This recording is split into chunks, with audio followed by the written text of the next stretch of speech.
안녕하십니까. 품질 경영 문제 해결 과정 전문 강사 변석호입니다. 오늘 이 시간은 식스시그마 앞에서 배웠던 식스시그마 문제 해결 과정 식스시그마에 대해서 이야기했는데, 식스시그마가 어떤 조직을 갖고 있어야 되고 그 조직 체계가 어떻게 프로젝트를 발굴하고 선정해서 관리하느냐에 대해서 총괄적으로 한번 설명드리도록 하겠습니다. 현장에서 그 직무를 수행함에 있어서 프로젝트 그 범위 안에 자기 역량이 현장에서 문제를 해결해 갈 수 있는 그런 능력을 가진 사람, 그리고 좀 더 큰 팀이나 아니면 부서에서 아니면 중요한 문제를 해결해야 될 것을 팀을 구성을 할 때 그 속에 포함해서 그 프로젝트가 성공하도록 참여하는 그런 인원, 가능한 인원이겠죠. 다음은 화이트 벨트입니다. 화이트 벨트는 그린 벨트의 프로젝트를 진행될 때 거기에 붙어서 그 현장에서 개선 활동을 하고 하는 능력을 가진 사람을 이야기를 합니다. 자, 아직은 이제 겨우 식스시그마를 이제 배우고 이제 처음 시작하는 사람이고요. 그 단계를 넘어서 리더 역할은 아직은 못하지만 그 팀원으로서 활동할 수 있는 정도의 사람이라고 볼 수 있습니다. 자, 파이낸셜 이펙트에 관련돼서 누군가가 조언을 해주고 그것을 검증해주고 그리고 그것을 평가해줄 사람이 필요하겠죠. 그것이 FEA입니다. 이 애널리스트들은 그 재무적인 성과에 대해서 실제로 기능적으로 이런 것들을 활동을 통해서 개선 활동을 잘 할 수 있는 그런 사람들을 있다고 해도 재무적으로는 약간 어려움이 있을 수 있습니다. 재무적 평가는 또 특별한 다른 분야의 전문성을 갖고 있기 때문에 이것을 대신 평가해주고 또 그 회사 내에서의 재무를 담당하고 있는 사람이 보통 FEA에 포함되는데요. 그런 사람은 회사의 이익과 연결되고 그 회계적으로는 어떤 영향을 주는지에 대해서 평가를 해줄 수가 있겠죠. 자, 그런 사람들을 식스시그마에서는 FEA라고 파이낸셜 이펙트 어널리스트라고 얘기할 수 있습니다. 자, 그러면 다음에 이제 조직에 대해서 알아봤으니 자, 추진 전략에 대해서 한번 살펴보도록 하겠습니다. 추진 전략이라고 하면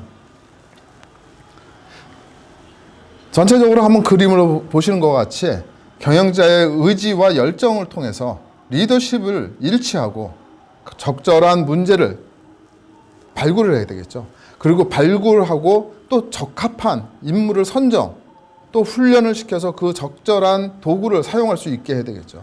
그 훈련을 하고 그것을 통해서 그 활동이 진행되는 동안 이 적절성에 대해서, 문제의 적절성에 대해서 검토하고 그것을 승인하는 그런 역할을 해야 되는 그 시스템이 필요합니다. 그 다음에 어떠한 결과를 나왔을 때 그 결과에 대한 보상 체계를 명확히 갖고 있어야 되겠죠. 그 다음에 재무부서에서 그것을 지원해주고 또 평가해주고 검증해주는 그런 시스템을 확보를 했다면 이것을 모아서 식스시그마 활동을 실천하게 될 것입니다.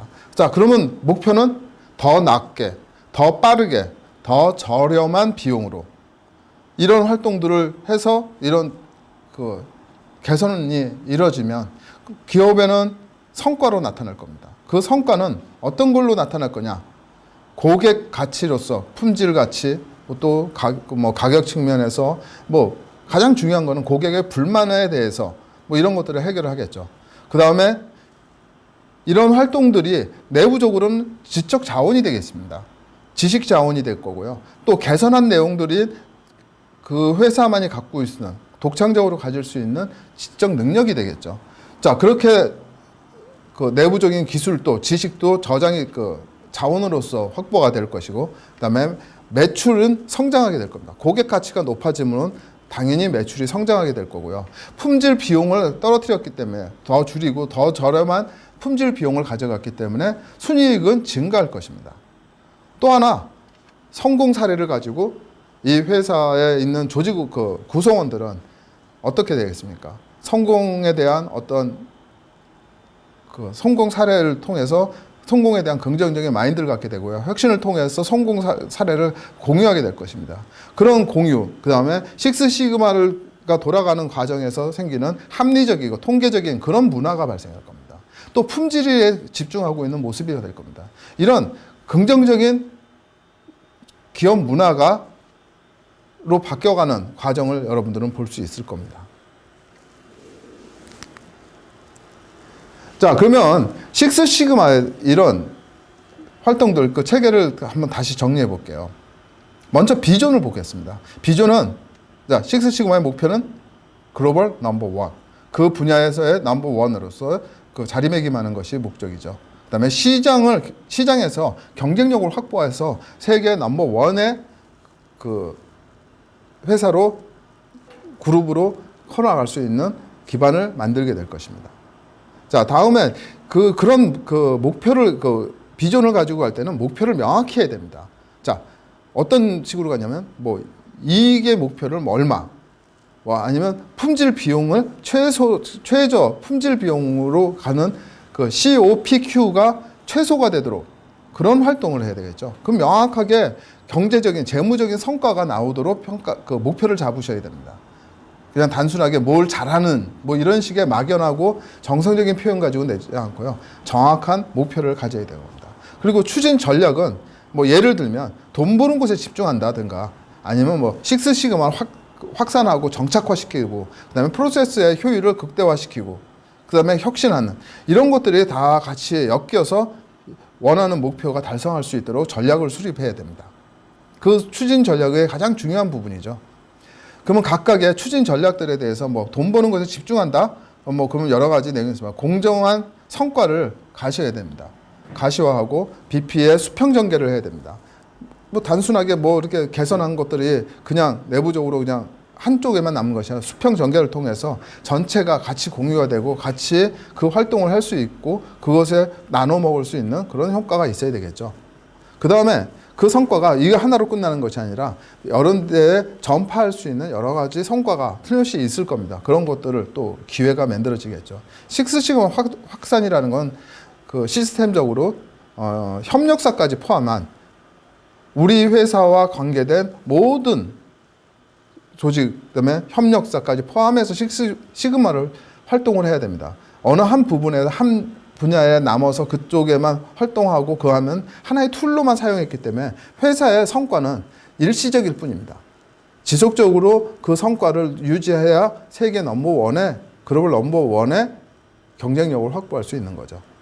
그 다음에 프로세스가 효율, 제조 분야뿐만이 아니라 비제조 분야까지도 그 다음에 전사, 대과제에 집중해서 선택과 집중, 이거 잘 아시겠죠? 그런 선택과 집중을 해서 집중을 하는 그런 그 활동이 필요합니다. 그 다음에 제대로 된 실천을 하기 위해서는 전략 과제에 대해서 전담 블랙벨트를 운영해야 됩니다. 그리고 충실한 과제를 진행될 수 있도록 지도해야 되겠죠.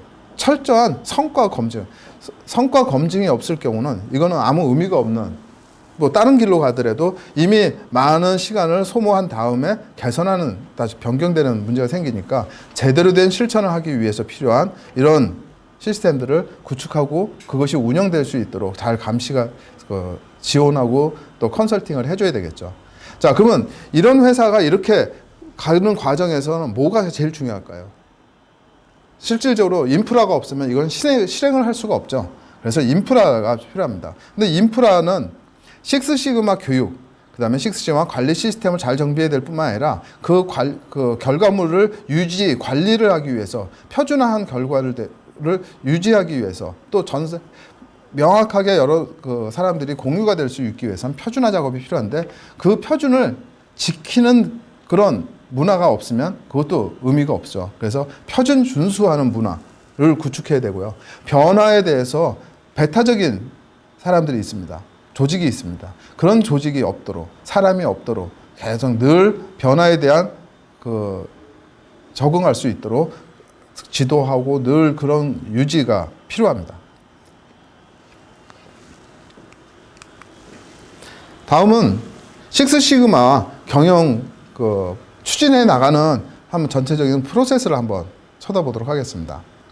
자, 프로젝트를 만들어서 그것을 어떻게 활동하고 그다음에 그 결과를 가지고 사후 관리를 하고 지속적 개선을 하는 이런 단계로 갈 건데요. 각각의 좀 세분화된 내용을 구체적으로 설명을 하면 식스시그마 경영 인프라를 먼저 구축을 해야 됩니다. 그 인프라라고 하는 것은 경영에 있어서 경영과 품질이 일치화되는 그런 그 경영 환경을 만들어야 되겠고요. 그 다음에 회사의 시스템, 품질 시스템, 뭐 이런 시스템이 정비가 되어 있지 않다면 이 활동은 굉장히 어려움이 생길 겁니다. 그래서 그 시스템을 진단하고 점검하고 보완을 하는 활동이 필요하겠고요. 뭐니 해도 탑의 마인드입니다. 경영자의 마인드가 품질 중심이고 그다음에 COPQ 저감 활동에 대해서 아주 관심을 갖고 이것을 통해서 회사가 세계 넘버원의 그 분야를 창출해낼 수 있을 거라고 하는 확신, 이런 것을 갖고 있지 못하면 안 되죠.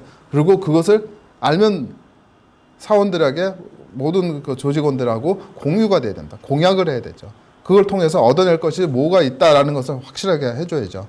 그리고 비전과 전략을 선포해야 됩니다. 자, 그걸 통해서 이제 그러면 이 인프라가 구성이 됐을 때 프로젝트에 적합한 인원을, 테마를 선정하고 또 그 인원에 대해서 교육을 해야 됩니다.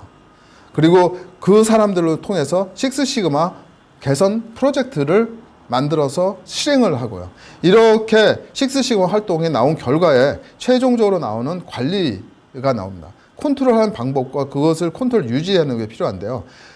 그 결과에 대해서 평가를 제대로 해주고 그거에 대한 평가와 그거에 대한 보상, 이런 것들이 잘 진행되도록 만들어야 되겠죠. 프로젝트 진행을 잘 진행하는 진행할 수 있도록 지원하는 것도 필요할 거고요.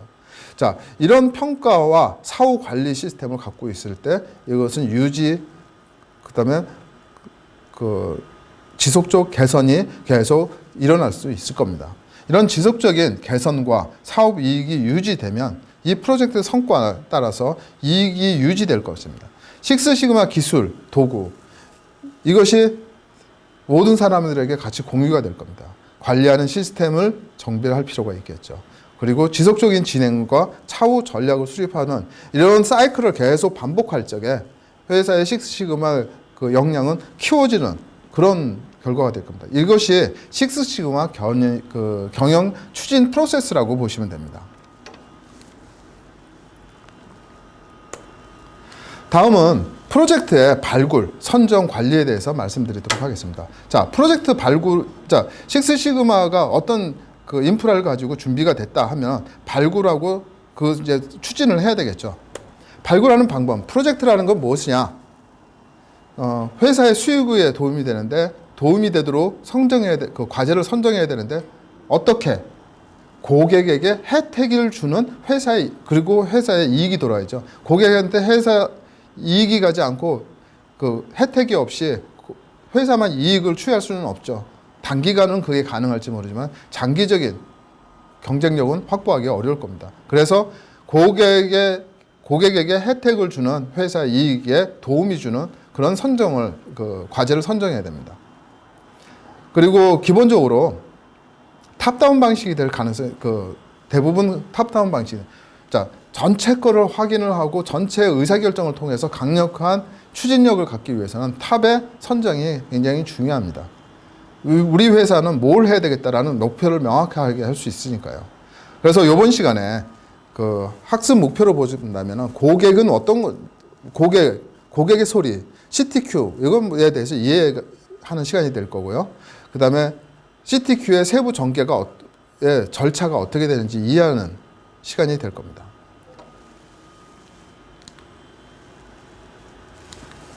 자, 고객은 누구인가요?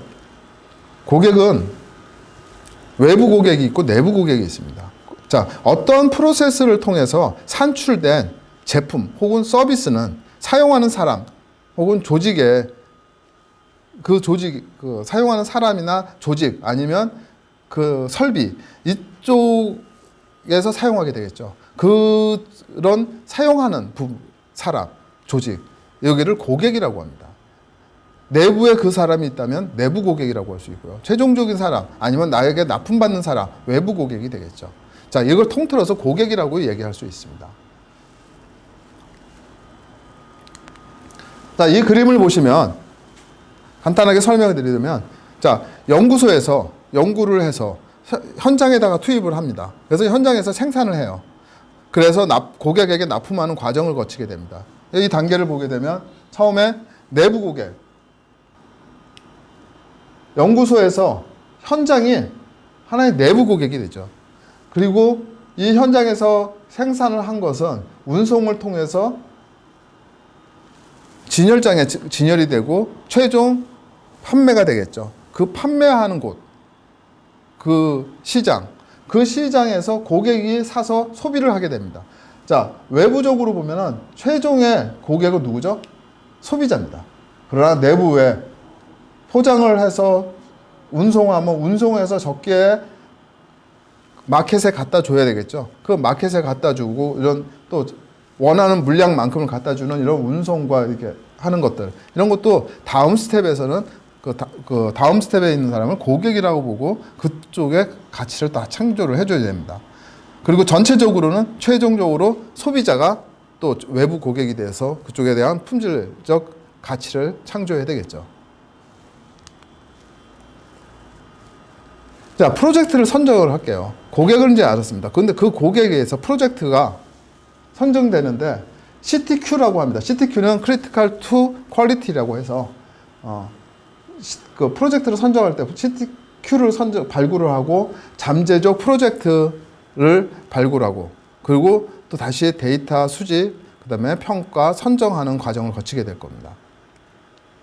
자, CTQ라는 것은 고객이 누군지, 일단 내 고객이 누군지를 판단을 해야 되겠죠. 그 고객이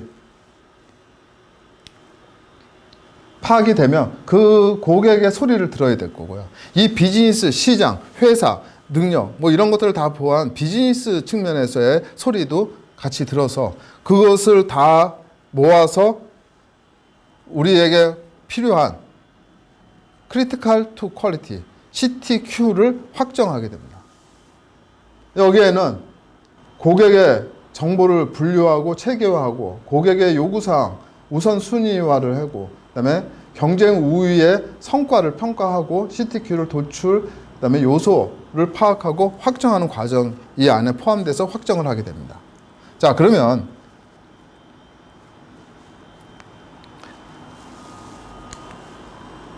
VOC, 고객의 소리. 고객의 소리는 어떤 단계로 들어오냐면 고객의 소리가 KCI, CCR 이런 커스터머의 요구사항들 이런 것들은 인덱스를 만들고 그 다음에 주요 그 인덱스가 뭔지에 대해서 확인을 해야 됩니다.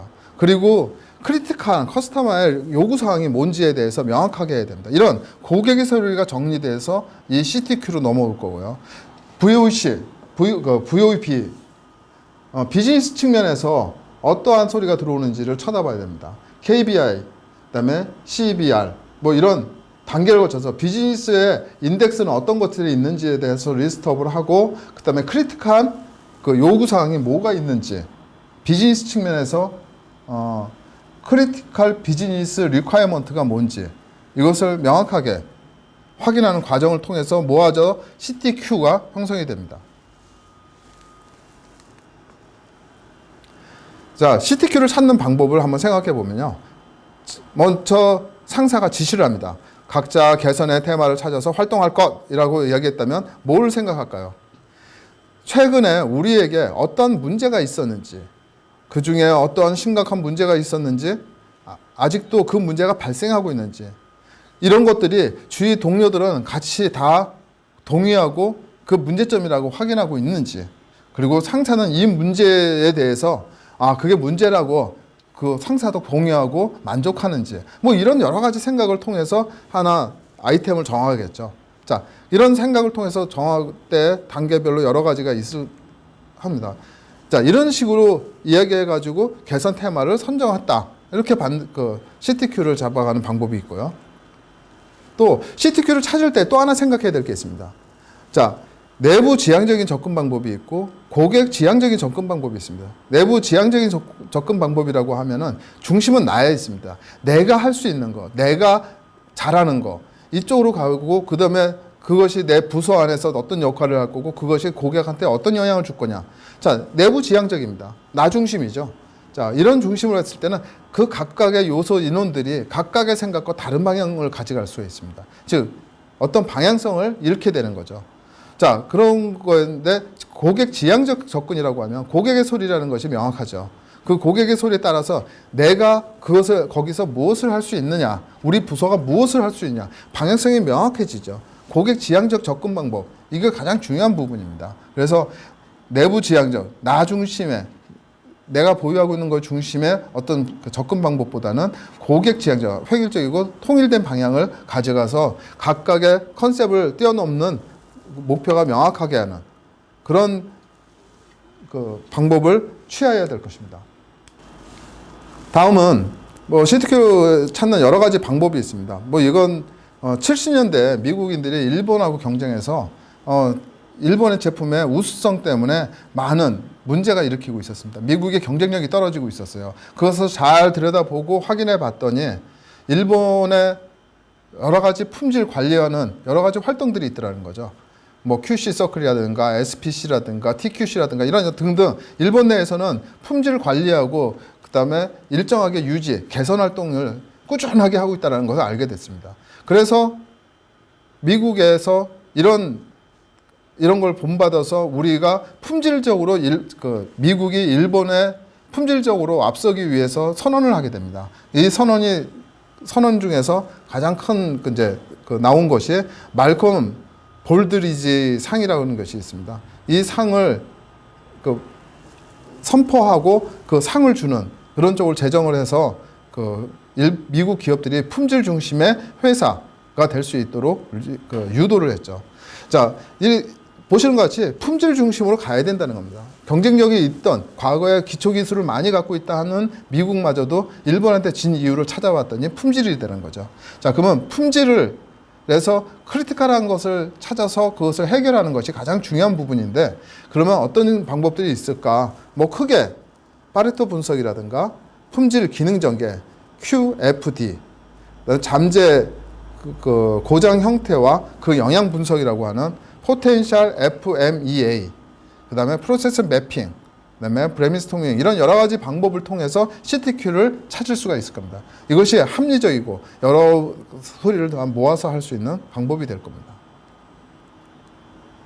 자, 프로젝트를 선정합니다. 프로젝트는 선정하는 과정에서 가장 중요한 부분은 먼저 경영의 목표가 명확해야지 이것을 모을 수가 있어요. 그래서 경영의 목표를 명확히 하고 그러면 고객의 소리와 비즈니스 소리를 들어서 그리고 실제로 성과로 나오고 있는 COPQ가 우리의 성적표는 어느 정도 되는지를 명확하게 확인하고 그걸 통해서 전략을 확정을 짓니다.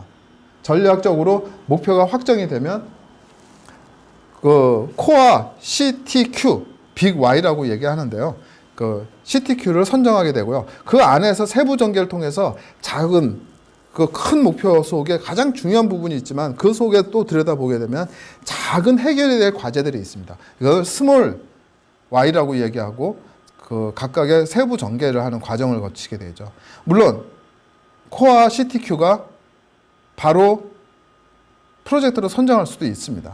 그렇게 복잡하지 않다면. 근데 복잡하고 다양한 것이 엮여져 있을 경우는 부분이 우선순위를 둬서 프로젝트를 하나씩 선정해서 진행을 하는 것이 옳겠죠. 그리고 그 각각의 무게감과 그 각각의 역량에 따라서 챔피언 프로젝트, 그 다음에 BB 프로젝트, 그 다음에 GB 프로젝트를 해서 프로젝트가 수행하도록 그렇게 할 겁니다. 그래서 성과가 나오고 측정이 되고 그 성과가 나온 것에 대해서 관리가 될 거고요. 그 평가를 해서 그 평가에 대한 결과에 대한 보상 이런 시스템을 가지고 프로젝트가 전개될 것입니다. 자, 프로젝트 발굴에서 뭐 여러 가지가 있겠지만 제가 가장 경영 목표에서 중요한 부분에서 COPQ를 최소화시켜서 원가 절감과 생산성 향상과 품질 향상을 통해 일어나도록 할 거고요. 그 다음에 고객의 소리라든가 비즈니스에 대응해 가지고 매출 증대, 스피드 향상, 고객 만족 이렇게 전체를 사잡아서 CTQ에서부터 오는 효과와 그다음에 고객의 소리를 잘 담아서 우리 비즈니스 능력을 잘 담아서 만들었을 때 나오는 효과들을 쭉 정리를 하게 될 거죠. 이것을 통해서 사업 단위별로 스몰 Y가 쭉 정리가 될 겁니다. 기능적으로 식스시그마 활동 여러 가지 체계적인 활동을 하고 그 각각의 그 부서별 역량을 하나로 묶어서 뭘로 묶느냐? 식스시그마 활동이라는 것을 묶어서 프로젝트를 진행을 하게 될 거죠. 자, 여러 가지 그 고객의 소리, 그 다음에 데이터를 수집을 해야 됩니다. 그 데이터는 CTQ에 필요한 그런 값들을, Y 값들이 나와야 되겠죠. 그 값들을 명확하게, 여기서 데이터라고 하면 이제 고객의 소리를 정리를 해야 되겠죠. 층별로 분류해서 진행을 해야 되겠죠. 그리고 COPQ의 값들에 대해서 각각을 다 어떤 것이 중요한 문제점인지에 대해서 명확하게 표현을 해야 될 것입니다. 그리고 이런 걸 통해서 프로세스가 돌아가게 되는데요. 프로세스는 취약한 분야에서부터 도출을 해서 성과가 나오고 그것에 대한 분석, 평가를 하고 경영과 어떠한 연계성이 있는지를 확인할 거고 이것을 다 종합을 해서 프로젝트 실행 계획을 수립하게 됩니다. 그 결과를 가지고 이제 프로젝트가 진행되죠. 여기서 하나 더 생각해야 될 것은 이것을 진행할 수 있는 사람입니다.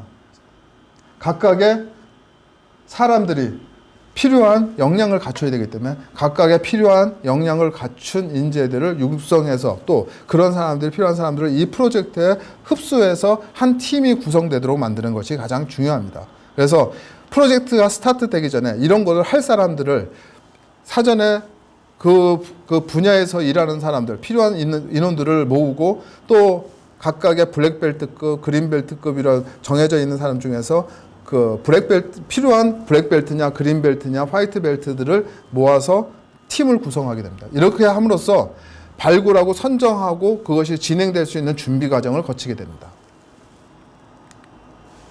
그래서 잠재적 프로젝트가 이제 빅 Y에서 이제 CTQ가 선정되면 잠재적 프로젝트를 발굴하게 되는데 이것도 CTQ 선정하는 과정과 비슷한 방법을 통해서 하는데 절차는 뭐 브레인스토밍을 통해서 하는 방법도 있고요. 그리고 워크아웃 프로세스를 통해서도 하는 방법이 있습니다. 뭐 이거는 각각의 브레이크다운 시키는 목표로 진행이 될 겁니다. 그리고 잠재적 프로젝트가 선정이 되면 이제 그 각각에 대해서 실질적으로 객관화시키고 합리화시킬 수 있는 데이터를 모아야 되겠죠. 데이터를 확인하고 고객의 소리라든가 경영 목표 달성에 필요한 전략을 분석하고 그다음에 COPQ에 대해서 각 취약한 프로세스에 대해서 분석을 하고 그다음에 기초 데이터들 분석. 이런 데이터들 분석을 통해서 최종적으로 프로젝트가 어떻게 평가를 해서 최종적으로 선정을 하게 됩니다. 고질적이고 만성적인 문제이냐, 그다음에 사업 영향도에 대해서 문제가 있느냐, 프로젝트 수행 기간이 너무 길게 되면 좀 나눠야 되는데 너무 길게 가지고 가면 프로젝트에 힘이 딸리게 되죠. 그래서 그것을 일정한 한 4개월, 3개월에서 4개월 정도가 적정한 것 같아요. 2개월이면 너무 짧고 그것이 큰 프로젝트라고 얘기하기는 어려우니까 한 3개월에서 4개월 이런 적절한 수준을 만들 필요가 있습니다. 그리고 성공 가능하도록 해야 될 거고요. 여기서 이제 제일 약한 부분, 성공 가능하냐 보는 부분, 불가능한 걸 할 수는 없겠지만 그래도 어느 정도 가능성을 다 안고 진행될 겁니다. 근데 선택됐을 때 잠재적 영향도라든가 영향도 평가를 먼저 한번 확인해 봅니다. 목표를 가져갈 수 있느냐라는 부분이죠. 그리고 리스크를 평가해야 됩니다. 이것이 잘못됐을 때 어떤 문제냐 확 틀어가지고 공장 전체를 망가뜨린다면 원상복귀가 안 될 수도 있죠. 그런 것들을 다 리스크가 어느 정도 있는지에 대해서 명확하게 확인해야 됩니다. 그리고 여기에 투입돼야 되는 자원은 어떤 자원인가라는 것도 명확하게 할 필요가 있습니다. 자, 마지막으로 이제 이게 프로젝트가 진행돼서 완료가 됐습니다. 그러면 관리가 돼야 됩니다. 뭐 관리는 단순합니다. 아주 선정돼서 프로젝트가 진행되도록 관리가 돼야 되겠는데 이것이 이런 절차를 통해서 갑니다. 어떤 절차냐? 식스시그마 프로젝트 프로세스는 어떻게 돌아가느냐면 디파인하고 디파인, 메저, 어널라이즈, 임프루브, 컨트롤 이 단계를 거쳐 가는데 여기서 마스터 블랙벨트가 이것을 선정하고 문제다라는 것을 명확하게 하고 목표를 하고 그다음에 타겟을 어떻게 할 거다라는 것을 결정이 되면 그것에서 재무적으로 확인을 하고 합의를 해줘야 되고요. 그리고 마스터 블랙벨트가 이 프로젝트를 이런 단계를 거쳐서 하겠다는 계획서에 대해서 승인을 해야 됩니다. 그러면 챔피언이 야 그래 내가 지원할게 라고 하는 결제가 필요하겠죠. 그러면 그 다음 단계로 이제 프로젝트가 스타트가 돼가지고 진행이 될 겁니다. 진행되면 먼저 그 빅 Y에 대해서 데이터를 측정을 할 거고요. 자, 그럼 각각의 마스터 블랙벨트가 승인이 다 필요한 이유는 이 프로세스를 정상적으로 잘 진행됐는지에 대해서 컨설팅을 한번 받는다는 개념입니다. 그리고 어널라이즈 분석하고 그것에 분석한 결과를 가지고 어떤 요소들을 개선해야 될 건지 결정이 되면 그것을 개선 활동을 통한 실험 계획법을 통이라든가 이런 걸 통해서 개선을 하게 되겠죠. 자, 개선해서 목표한 대로 달성이 됐으면 그것이 반복해서 그것이 재현성 있게 나오는지를 확인할 필요가 있겠죠. 그것이 컨트롤 단계가 됩니다. 그 컨트롤하고 그 하고 있는 것이 잘 되고 있는지 정확하게 그것이 명확한 문서화가 됐는지 그 내용은 적절하게 잘 배치가 됐는지 이런 것들은 이제 마스터 블랙벨트가 승인을 해줘야 될 거고요. 그리고 그거 나온 결과물이 재무 성과에 대해서 그대로 원래 목표한 대로 잘 달성이 됐는지 재무 평가를 해줘야 될 겁니다.